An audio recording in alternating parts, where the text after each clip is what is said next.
शीशा। Sir, as per requirement सब चीजें रेडी हैं, बस वो ईशानी मैडम आ जाए। मैडम आ जाए, पता नहीं कब आएगी। जाओ जाकर देख कर आओ। सर, जब वो आएंगे हमें पता चल जाएगा सर। पता नहीं कब आएगी, सबकी बैंड बजी पड़ी है, महारानी पता नहीं कहाँ रह गई है।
Hello Ishani ma'am. Makeup room ready है मेरा? हाँ मैम, जैसा आपको चाहिए बिल्कुल वैसा ही है, और आपका फेवरेट रूम फ्रेशनर भी है। और एक काम करो, डायरेक्टर को जाके बोल दो कि 2 से 3 घंटे तो लगते ही हैं, राइट? और मेरे मूड के ऊपर है कि मैं खुद ही रेडी होके सेट पे आ जाऊंगी, ठीक है? ठीक है मैम। चलो।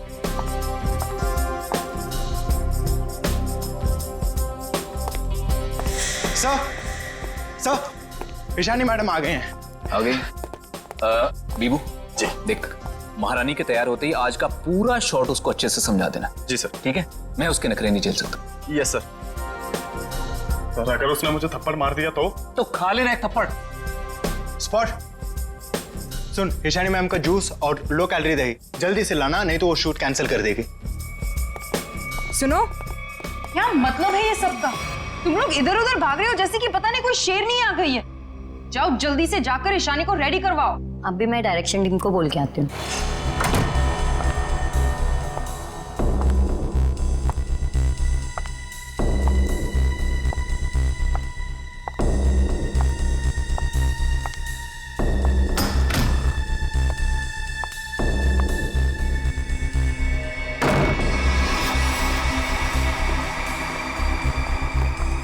सर, माना कि ईशानी बहुत बड़ी स्टार है, लेकिन हम भी उसके नौकर नहीं है। वही तो, सुबह के 9 बजे से हम रेडी होकर वेट कर रहे हैं और वो अभी तक नहीं आई। इतना वक्त हो गया, 3-4 बार टचअप हो चुका है। तो क्या करूं यार, एक तो विराट सर ने इस नकचड़ी को 1 साल का कॉन्ट्रैक्ट साइन करवा के मेरे सर पे दर्द करके रखा है, और ऊपर से तुम लोग मेरे सर पर चढ़ रहे हो। प्लीज ट्राई टू कोऑपरेट यार। Cooperate my foot. मैं ईशानी के नखरे और बर्दाश्त नहीं कर सकती हूँ। मैं जा रही हूँ यहाँ से। मैं विराट सर के चेक्स वापस कर दूंगी, लेकिन मैं ऐसे काम नहीं कर सकती हूँ। बाय। अरे मैडम रुके। अरे सर, आप ही रोके समायरा जी को। अगर आज शूट नहीं हुआ ना तो विराट सर सबकी छुट्टी कर देंगे सर। जाने दे उसको, एक ईशानी 100 सुमेरा के बराबर है।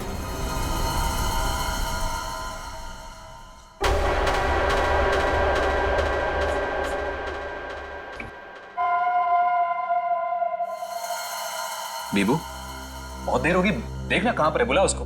सर, वो सैंडल उतार के मारेगी मेरे मुंह पे।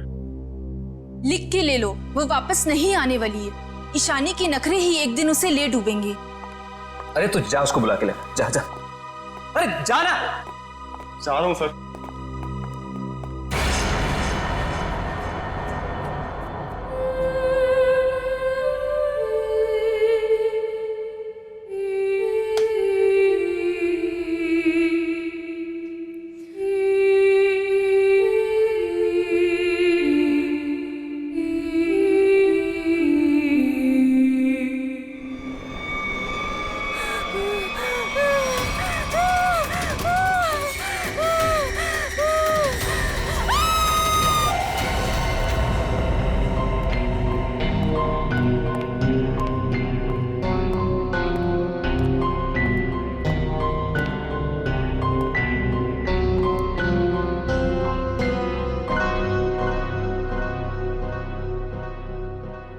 मैम मैम आप रेडी हैं तो मैं अंदर आ जाऊं? मैडम भाग जा यहाँ से, वरना तेरा पैर तोड़ दूंगी।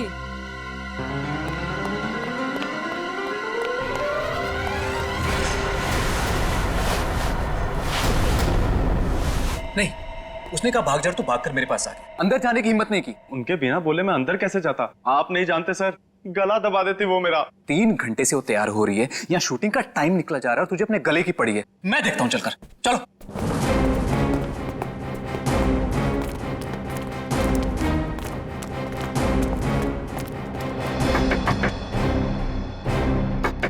ईशानी, सर प्लीज, मैम गुस्से में लगती है, शूट छोड़कर चली जाएंगी। मैं तुम्हें कह रहा हूं चुप रहो। ईशानी दरवाजा खोलिए, अभी सब नहीं चलेगा, प्लीज दरवाजा खोलिए।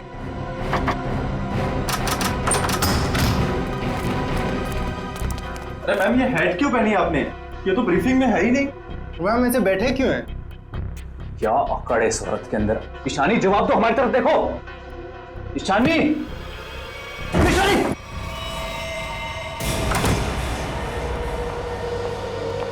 कभी काम नहीं करूंगी मैं उस नकचढ़ ईशानी के साथ।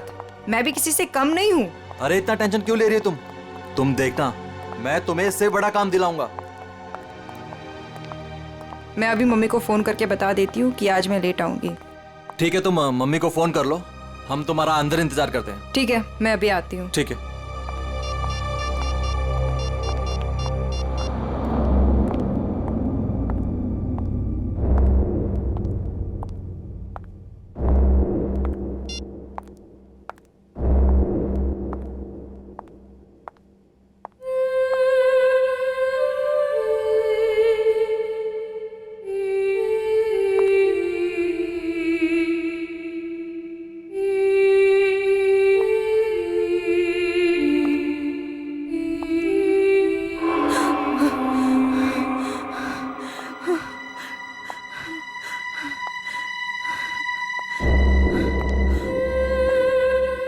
कौन है?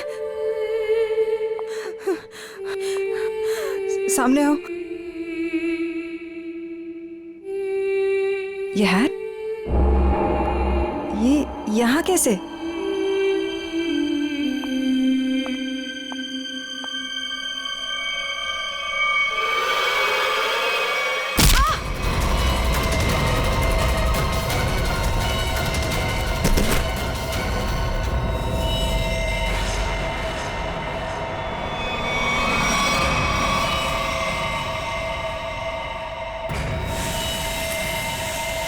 बड़ी बेरहमी से गला काट दिया। हाँ सर, ये अजीबोगरीब मेकअप और ये लाल रंग की हैट भी रखी। मारने के बाद इतना मेकअप करता है कातिल, ये लाल रंग का हैट बड़ा अजीब केस है ये। सर ये मेकअप और सारा कुछ उस कातिल ने ही किया है। अच्छा, आखिरी बार कौन आया था ईशानी से मिलने? मैं गया था सर वहां पे, लेकिन उन्होंने अंदर से ही बोल दिया कि भाग जाओ वरना तुम्हारी टांगे तोड़ देंगे। टांगे तोड़ दूंगी? क्यों? सर एक्चुअली ईशानी अपनी मर्जी की मालकिन थी और वो अपनी मर्जी से ही शूटिंग पर आती थी। अगर गलती से भी उसको किसी ने कुछ बोल दिया तो कभी भी शूटिंग छोड़कर चली जाती थी। सर इसका मतलब काफी लोग होंगे जो ईशानी को नापसंद करते होंगे। ईशानी? क्या हो गया ईशानी को? किसने किया ये सब? आप कौन है आप? जी ये जो एड शूट हो रही थी ये मेरी एड है, मैं मालिक हूँ इस कंपनी का। ठीक है, इधर आइए थोड़ा। अच्छा बीबू, तुम वापस कितनी देर बाद आए थे प्रीतम और लोगों के साथ? सिर्फ कुछ सेकंड्स में, अगर कहें ज्यादा से ज्यादा बस 1 मिनट। 1 मिनट में? 1 मिनट में इतना सब कुछ किया? सर सर 1 सेकेंड, यहाँ पे एक फिंगरप्रिंट मिला है और बाकी सब कपड़े ठीक है, मगर बस ये तो देखिए सर, ऐसा लग रहा है किसी ने कैंची से काटा है सर।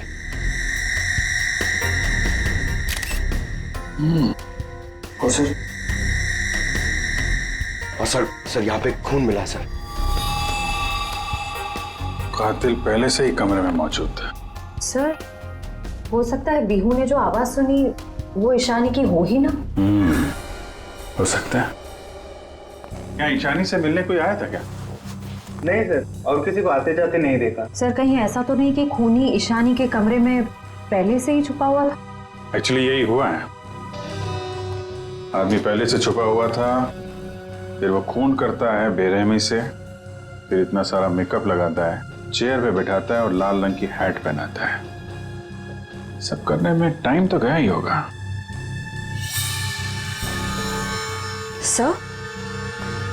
सर ये देखिए, ईशानी का टॉप भी कटा हुआ। इसे भी काटा गया है। उधर भी कपड़े कटे हैं, इसका टॉप कटा है। लगता है ये जानबूझ के किया गया है।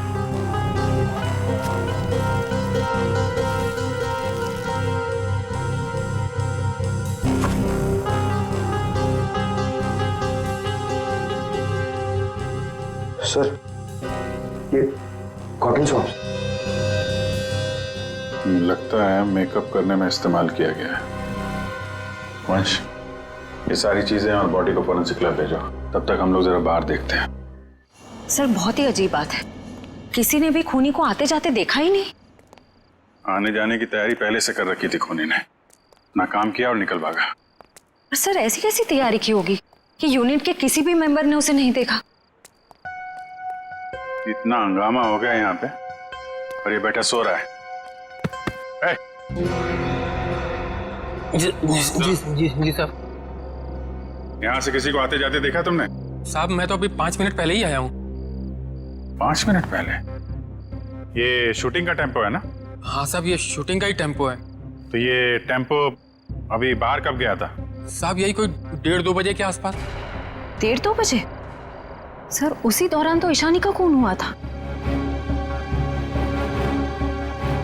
जब टेम्पो बाहर गया था तुम्हारे साथ कोई और भी था? नहीं अच्छा, पीछे कोई बैठ कर गया था, तुमने किसी को आसपास देखा? मैडम, पीछे तो सामान रहता है, अब पीछे कोई बैठा हो तो मैंने नहीं देखा। इससे अच्छा तरीका और क्या हो सकता है खूनी के यहाँ से निकलने का?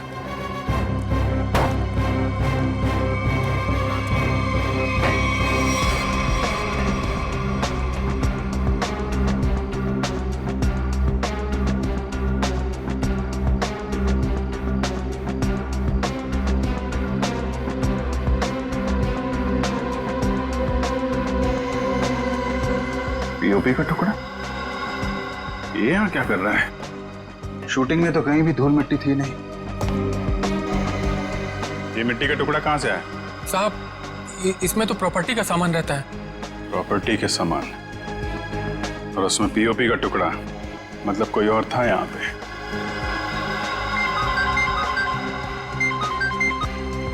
हेलो, क्या? कहाँ पे?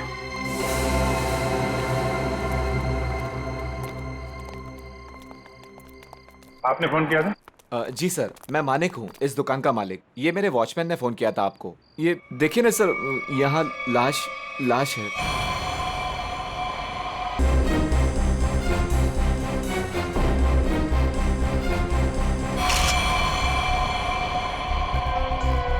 सर इसे भी बिल्कुल ईशानी की तरह मारा गया है।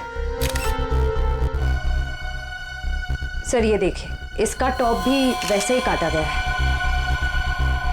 इसका मेकअप निकालो, देखो कौन है ये। Yes sir. ये लाश दुकान में आई कैसे? सर मुझे नहीं मालूम। सर मेकअप निकल गया। ये तो समायरा है ना? इसकी भी मॉडलिंग वाली फोटो हमने देखी थी वहां पे। हाँ सर। ये दुकान की चाबी आपके अलावा किसके पास रहती है? मेरी पत्नी सोनाली के पास, लेकिन वो तो पटना गई हुई है। अच्छा,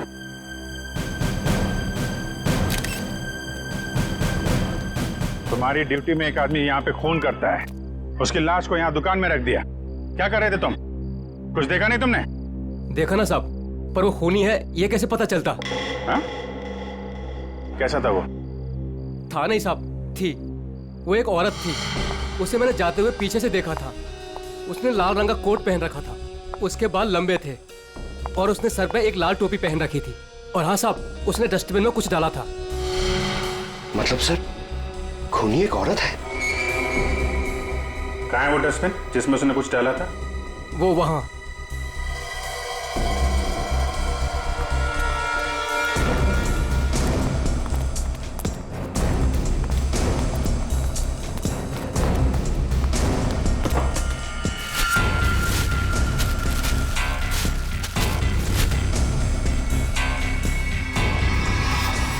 सर ये तो फिशिंग का सामान है, मछली पकड़ने का कांटा वाटा। सर ये तंगुस पे खून लगा है।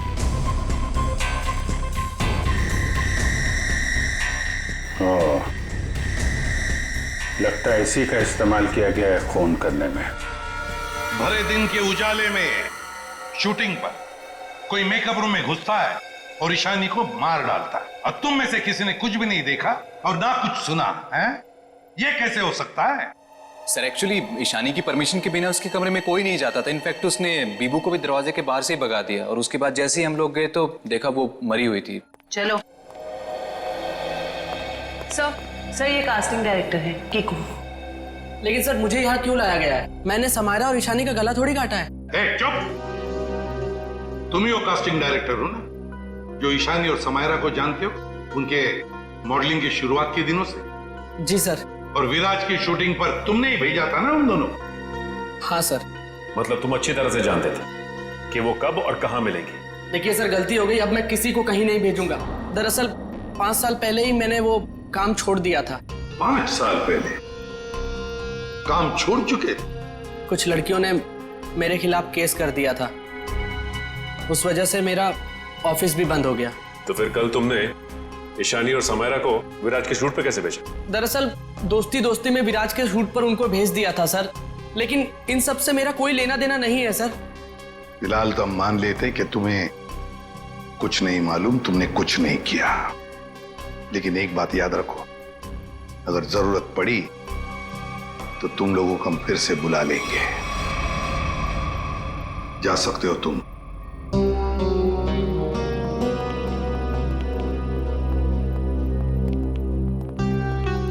इन तीनों पे कड़ी नजर रखनी पड़ेगी।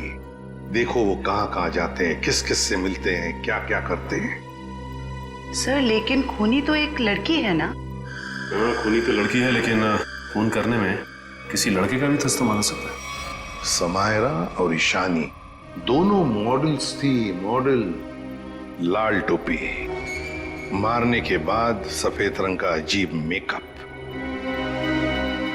मारने के लिए फिशिंग का सामान, और फिर उन दोनों खून में सब कुछ बिल्कुल एक जैसा। तो एक बात समझ में नहीं आई कि खूनी ने ये मछली पकड़ने का सामान क्यों इस्तेमाल किया खून करने के लिए? सर बहुत ही अजीब है ये खूनी, और एक ही दिन में 2 मॉडल्स को मार डाला इसने। पता लगाना पड़ेगा कि समायरा और ईशानी दोनों मॉडलिंग के अलावा और कुछ करते थे या मॉडलिंग करने से पहले क्या करती थी। कहीं दोनों के बीच में कोई संबंध तो नहीं था, पता लगाना पड़ेगा।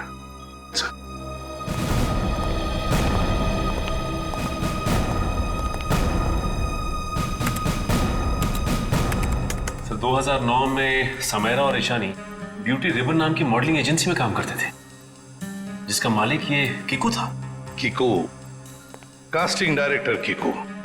इस कीकू के बंद पड़े ऑफिस में जाना पड़ेगा, देखना होगा शायद इसके बाकी मॉडल्स की भी जान को खतरा हो, और ये भी हो सकता है कि हमें उस औरत के बारे में कोई सुराग मिल जाए।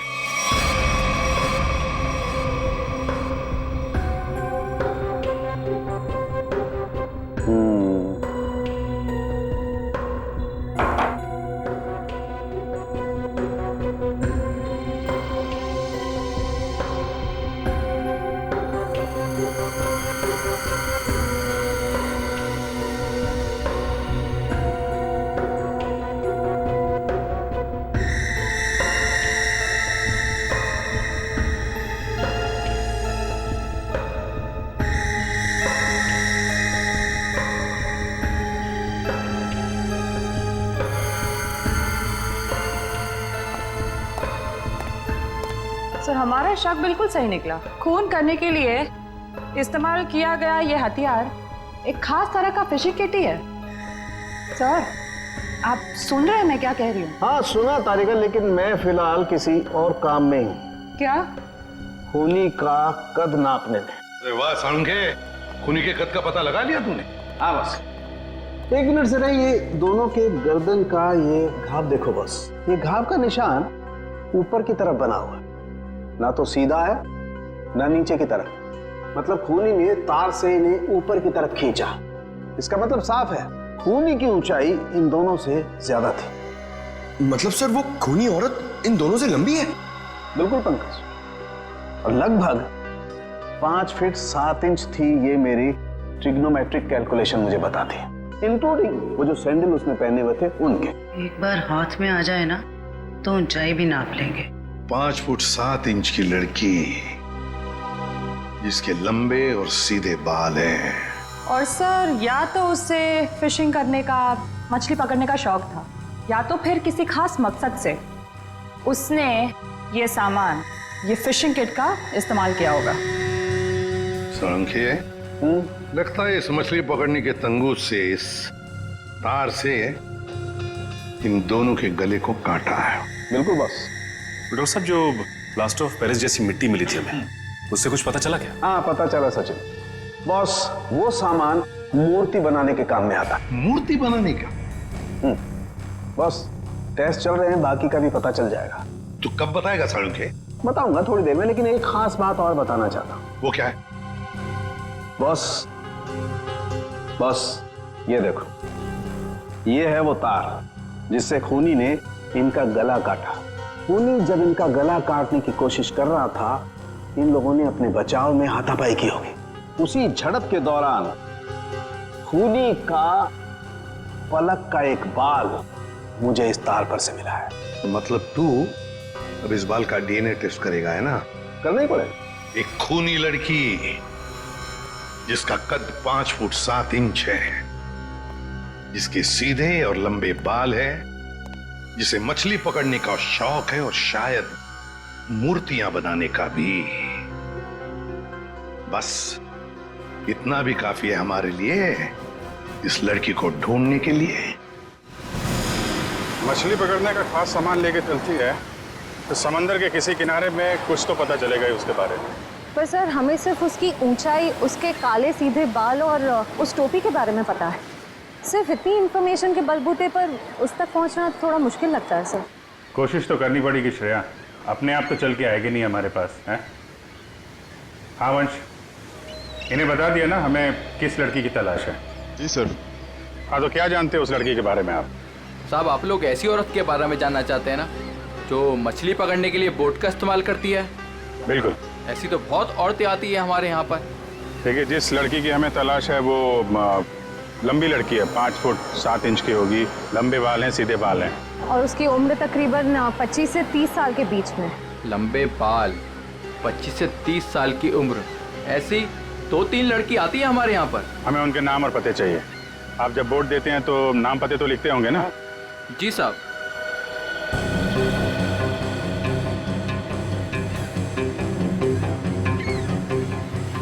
ये तीनों लड़कियां आती हैं 5-6 महीने से हमारे यहाँ पर अपने कुछ दोस्तों के साथ। केशा, एनी, शिखा। केशा, एनी और शिखा। मिलना पड़ेगा इन तीनों लड़कियों से। देखते हैं इनमें से कौन है वो लाल टोपी वाली लड़की। सर, कीकू जी ने टैक्स की चोरी की थी और कुछ लड़कियों के पेमेंट ना देने की वजह से इनकी शिकायत की थी, इसीलिए ऑफिस बंद हो गया। और इनका कोई क्रिमिनल रिकॉर्ड भी नहीं है सर। उसका खून हुआ है वो 2008 में कीकू जी की एजेंसी से ही लॉन्च हुई थी, इसलिए ये अभी शक के घेरे में है। विराज, तुम ये बताओ कि तुमने तो कीकू जी के साथ और उन मॉडल्स के साथ काम किया था, तो तुम्हें कभी लगा कि वो मॉडल्स किसी मुसीबत में है या फिर कीकू जी के काम में कोई गड़बड़ है? मैं ईशानी और समायरा के साथ पहली बार काम कर रहा था, और जहाँ तक कीकू जी की बात है तो पैसों के लेन देन में धांधली के अलावा इनमें दूसरी कोई कमी नहीं है। सर, इन तीनों मॉडल्स के कद, रंग और बाल खूनी से कुछ हद तक मिलते जुलते हैं। एक काम करो, इन सबसे पूछताछ करो कि मॉडलिंग के अलावा ये लोग क्या काम करते हैं, क्योंकि इंफॉर्मेशन ये है कि आजकल इनमें से कहीं मॉडलिंग नहीं करती।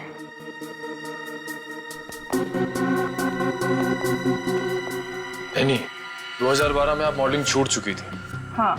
अब आप क्या करती हैं? अभी मैं एक फिशरी स्टोर चलाती हूँ। शिखा, राइट? जी। आप एक प्रिंट मॉडल है, ये तो हम जानते हैं। इसके अलावा क्या करते हैं? मैं कुछ भी नहीं करती। और आप क्या करती हैं केशा जी? मैं मूर्तियाँ बनाती हूँ। मूर्तिकार। ठीक है, थैंक यू।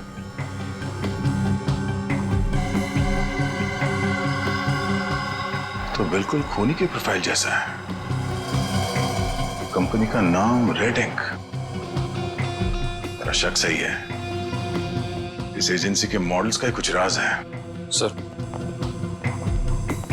एनी, केशा और डॉली, उन तीनों की प्रोफाइल्स कुछ उन्हीं से मिलते जुलते हैं। सर, इनका संबंध मूर्तियां बनाने और फिशिंग से भी है। तो इनका प्रोफाइल पेशा दोनों शक के दायरे में है।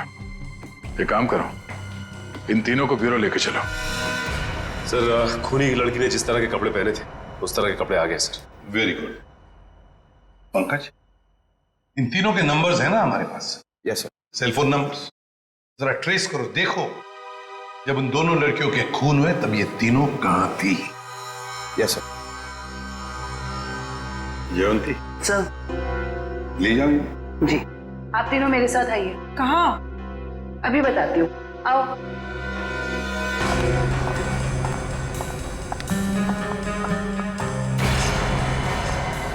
अरे साहब, ये तो वही कपड़े और टोपी है जो मैंने उस रात उस औरत को पहने हुए देखा था। तो फिर आप जरा ध्यान से देखो इसे। क्या ये वही लड़की है, वही औरत है जो उस रात खून कर रही थी? सर, मैंने उस औरत का चेहरा सामने से नहीं देखा था, उसे जाते हुए मैंने पीछे से देखा था। जाते हुए देखा? जी सर। ठीक है, केशा जरा वहां तक चल के दिखाओ। सर, ये कैसी जांच है आपकी? जितना कहा है उतना ही करो।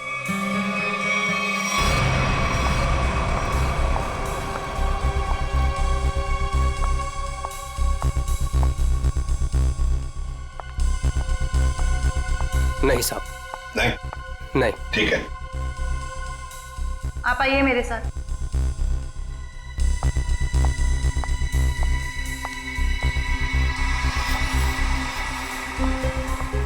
रुको, वहां तक वॉक करके आओ।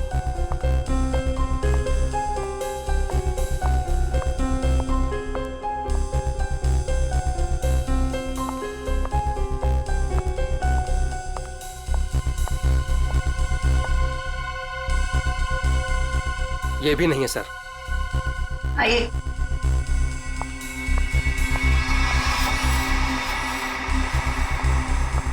सर, इन्हें तो कपड़े काफी अच्छी तरह से फिट हो रहे हैं। हाँ, दिख रहा है। अब ऐनी जी जरा चल के भी दिखाइए।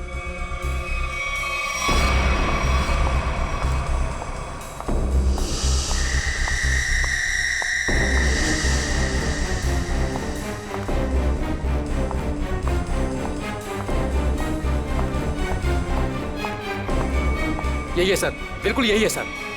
क्या बक रहे हो?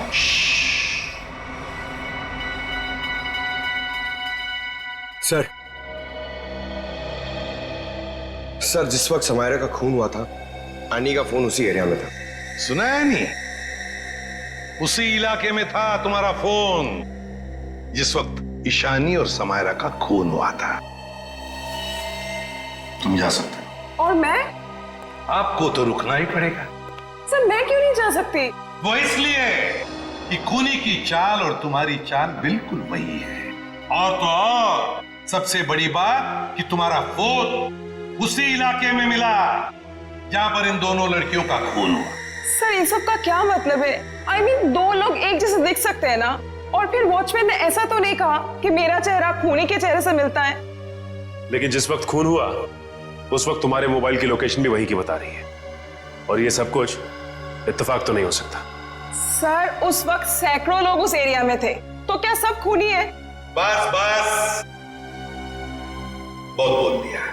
बताओ क्यों किया खून ईशानी और समायरा का? सर, आप मुझ पे दो खून का आरोप लगा रहे हो। मैंने कुछ नहीं किया ऐसा। अभी तो सिर्फ आरोप लगाया है, सजा मिलनी तो अभी बाकी है। सजा? जी, सजा, खून की सजा, फांसी। सर, मैंने कुछ नहीं किया ऐसा। मैं बताती हूँ सर। बताओ। पर मेरी एक शर्त है। ये लो, इनकी एक शर्त भी है। चलो बताओ, क्या शर्त है? सर, मुझे 50 लाख रुपए चाहिए। 50 लाख रुपये? हाँ। चलो, दे दिए। अरे लेकिन तुम पैसों का क्या करोगी? तुम्हें तो सजा होने वाली है। आप वो सब छोड़िए, मैं आपको बता रही हूँ ना, मैंने कुछ नहीं किया। सर, मैं तो सिर्फ उसे जानती हूँ जो खूनी को जानता है। और वो है? वो है शिखा। शिखा? तुम इतने यकीन के साथ कैसे कह सकती हो? आप लोग पता कर सकते हैं ना? हाँ, वो तो हम पता करेंगे। सर मेरे पैसे? पैसे? कौन से पैसे? सर अभी आपने बताया आप देंगे। कब? नहीं सर, मैंने तो कुछ नहीं सुना। कब कहा? सर ये सरासर धोखा है। नहीं नहीं नहीं नहीं, यानी जी हम कभी धोखा नहीं करते।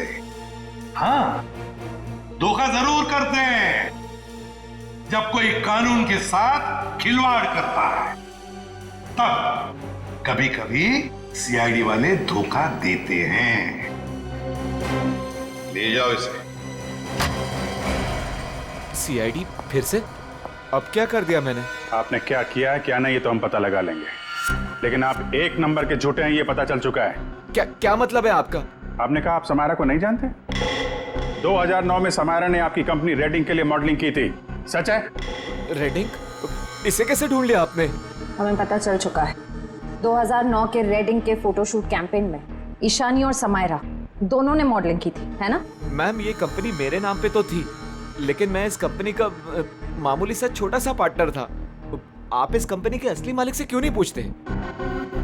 असली मालिक कौन है? चैताली। आप उससे क्यों नहीं पूछते? चैताली? इस केस में पहली बार ये नाम आया। कहाँ रहती है वो? ये नहीं हो सकता, ये नहीं हो सकता।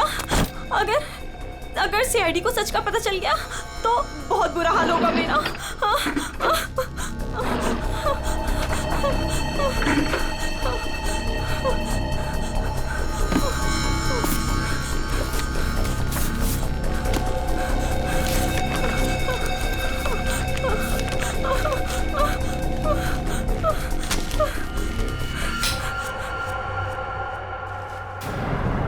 कौन है? ये लाइट क्यों बंद कर दी? ये लाइट्स किसने ऑफ की?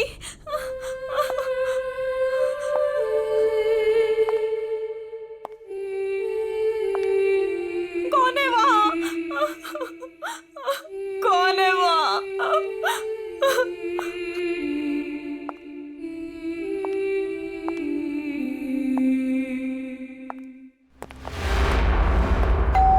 ये शिका सच्चाई बता क्यों नहीं देती?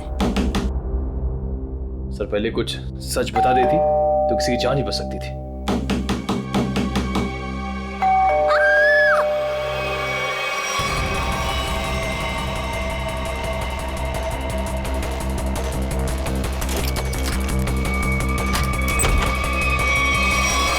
शिका, शिखा, शिका,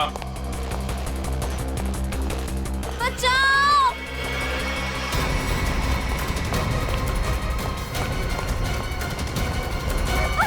शिका, शिखा,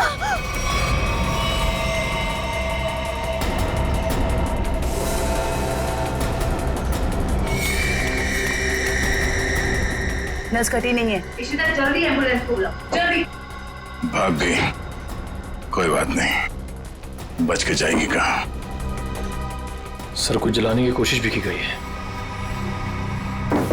ओह नो। शिखा,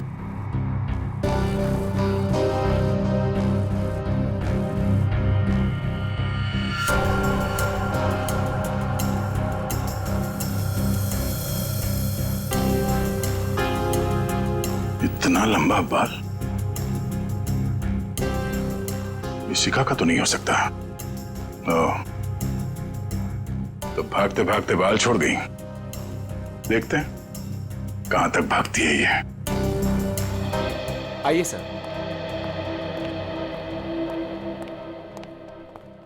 सर मैं यहाँ तब से नहीं आया जब से मेरी और चैताली की हिस्सेदारी वाली कंपनी बंद हुई है।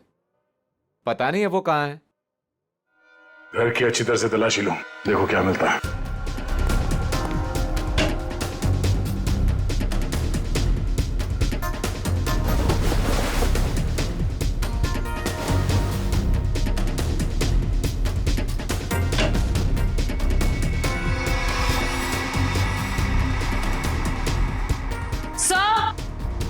आ जाना थी।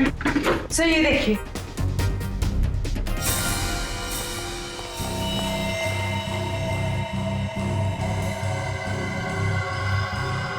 ये तो उस खूनी को पहना हुआ है। सर इस बंद पड़े घर में यहाँ कैसे आ गया? चल निकालो इसे बाहर।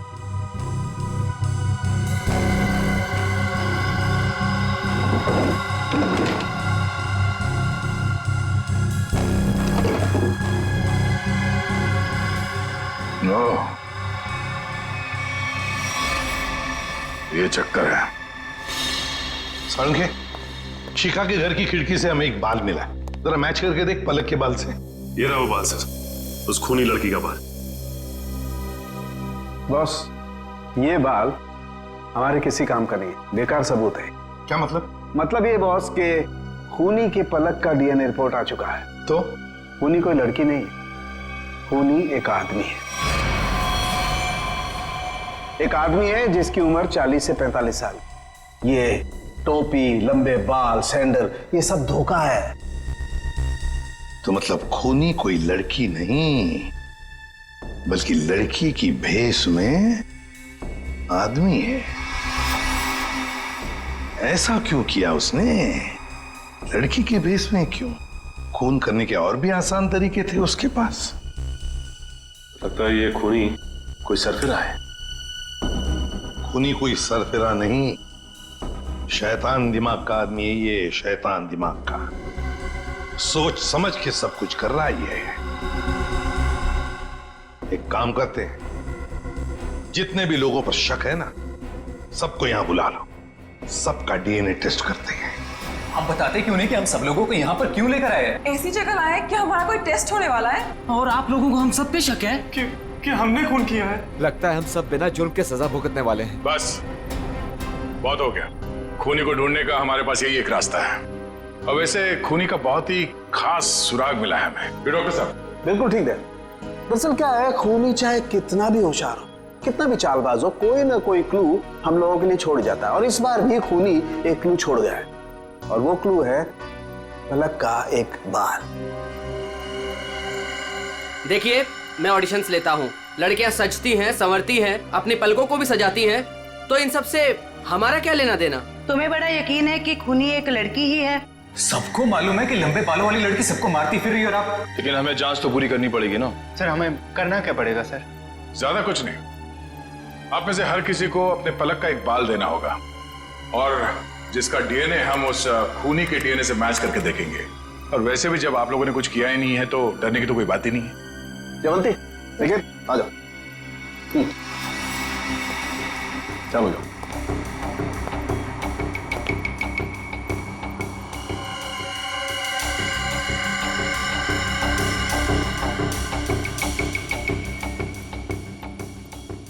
देखिए प्लीज, मेरी तबीयत ठीक नहीं लग रही, मुझे चक्कर आ रहे हैं, मुझसे ये सब नहीं होगा।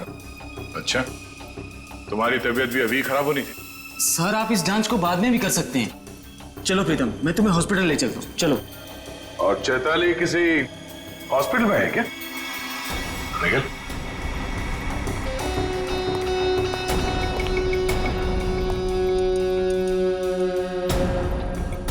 सही कह रहा हूं ना मैं? मिस्टर विराज या फिर चैताली का पति कहना बेहतर होगा।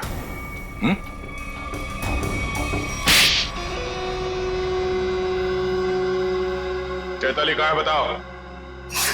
चैताली अब इस दुनिया में नहीं है, और जिनकी वजह से वो इस दुनिया में नहीं है, मैंने उन सबको, समायरा और ईशानी, उन दोनों को भी चैताली के पास पहुंचा दिया। और जिस लड़की शिखा को आपने बचाया है, मैं उसे भी नहीं छोड़ूंगा। तुम सीआईडी के सामने किसी को जान से मारने की धमकी दे रहे हो मिस्टर विराज, बड़ी हिम्मत है तुम्हारे। घर में हमें पता चल गया था कि सारे खून के पीछे तुम्हारा ही हाथ है, और अब डीएनए टेस्ट से प्रूव भी हो जाएगा, लेकिन हम तुम्हारे मुंह से सुनना चाहते हैं। मैं तो अपनी बीवी को इंसाफ दिलाना चाहता था, बस शिखा, समायरा और ईशानी, ये तीनों मेरी बीवी की खुदकुशी की जिम्मेदार थी। पर ये बात मुझे 5 साल बाद पता चली। इतने सालों बाद तुम्हें कैसे पता चला कि ये तीनों तुम्हारी बीवी के मौत के जिम्मेदार है? ये 2009 की बात है। चैताली ने द रेड इंक कंपनी में पैसा लगाया था, और ये तीनों लड़कियां उसके बराबर की पार्टनर थी। माणिक तो बस नाम का पार्टनर था इनके पीछे। मैं उस वक्त यूके में था, और इन तीनों लड़कियों को जानता भी नहीं था।